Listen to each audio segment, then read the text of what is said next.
Hey, I'm Nathan with LifeShift Fitness. I'm a certified personal trainer with years of experience, and I've collected some of the most frequently asked questions in the fitness space. And I'm going to answer one for you today. The question for today is, when weightlifting for muscular strength, how many repetitions should I do? And it's really closely related to another question I get frequently, which is, how do I know when to increase my weight on the bar? All right, so the commonly held conception is that you need to do 8 to 12 repetitions for maximum muscular growth, and you need to do 5 or less repetitions per set to elicit the largest increase in muscular strength.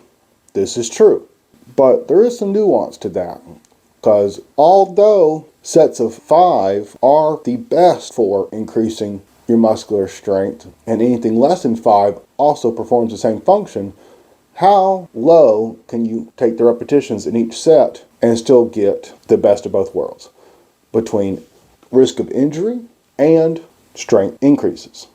So obviously, if you're doing sets of 1 repetition, also called your 1 rep max, you're going to be lifting the most amount of weight you could possibly lift in a set. And if you want to lift the amount of weight that you can do for 2 reps maximum, it'd be a little bit less. You would lift significantly less weight for sets of 5 than you would for sets of 1 or 2. So why doesn't everybody just do singles, 1 rep maxes, all day to get stronger? Well, that is one way to do it, but geez, you got to rest at least 3 to 5 minutes between each maximum effort set of 1 repetition to have the best performance in the next set. And you want to complete a certain minimum amount of work volume in a workout to really see the best response. So let's say you want at least 10 sets or at least 10 repetitions of heavy lifting in a workout to really see a significant increase in your strength. 10 repetitions is painfully low. I'm just throwing out there as a hypothetical.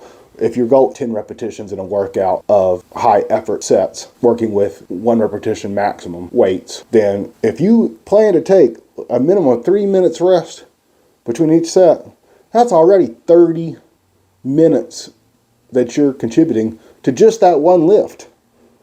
And we know that hopefully that's not the only lift you're working for that workout.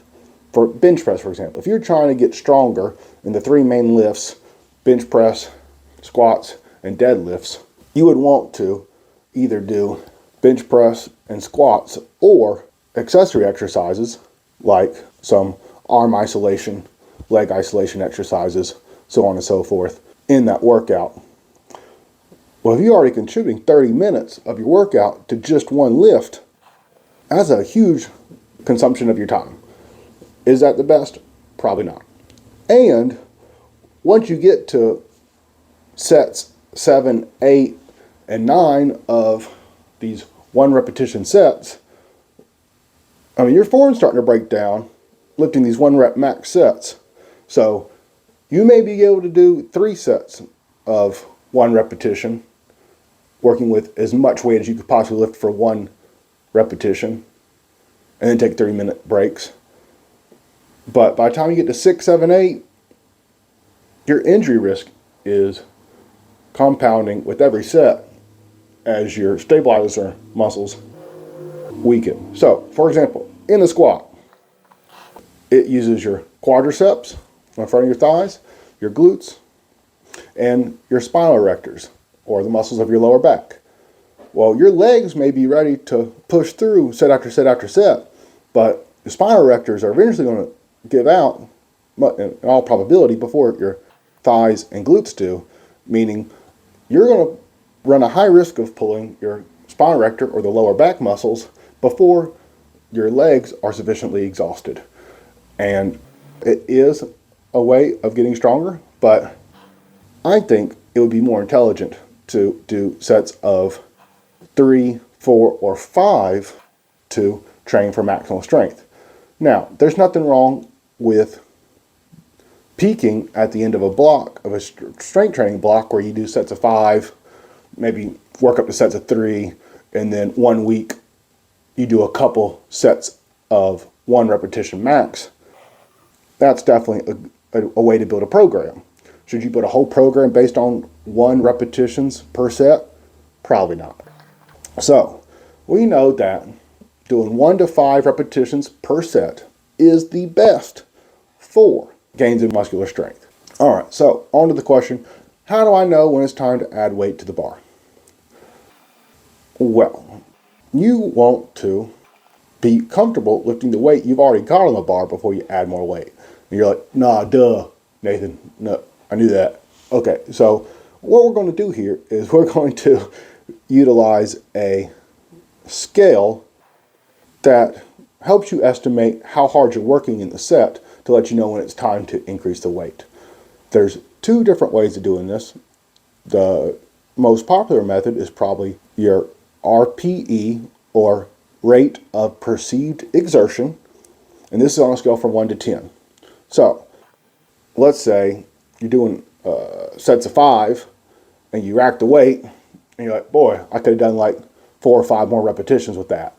We're going to call that a RPE, a rate of perceived exertion of 5. Like you were trying, but you weren't trying that hard. But let's say you do a set of 5 and you can barely get the bar back up on the rack. It took everything you got.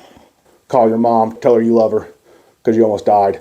We're going to call that a 10 on the rate of perceived exertion.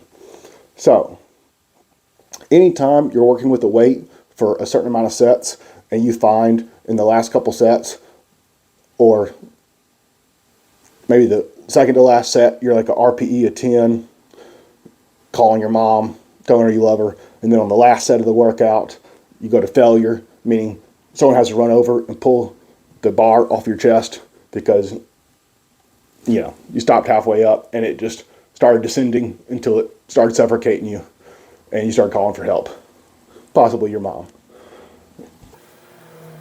That is a good sign that you need to work with that weight for a little bit longer before you're comfortable enough with it to move on.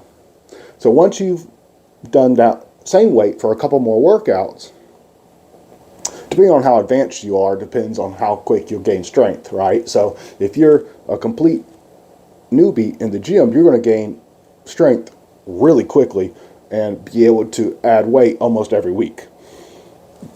But once you've been lifting for 5 or so years, then you've already got all the newbie gains that you could possibly get, and they're years behind you, and you have to grind for every little bit of strength increase, meaning you may only increase the weight on the bar twice a month.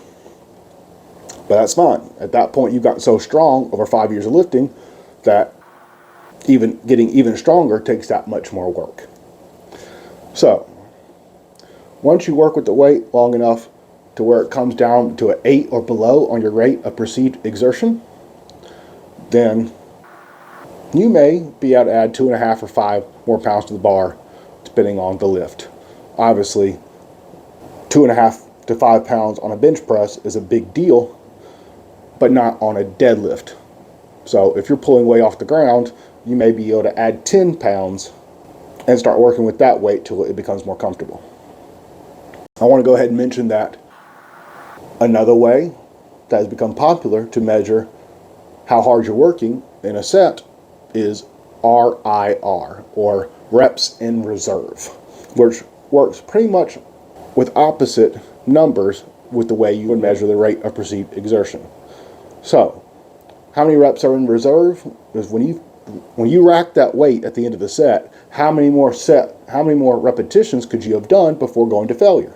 So simply, if you're doing bench press and you rack it and you know you could have done 2 more repetitions if you wanted to with that same weight, we call that 2 RIR. You had 2 reps in reserve.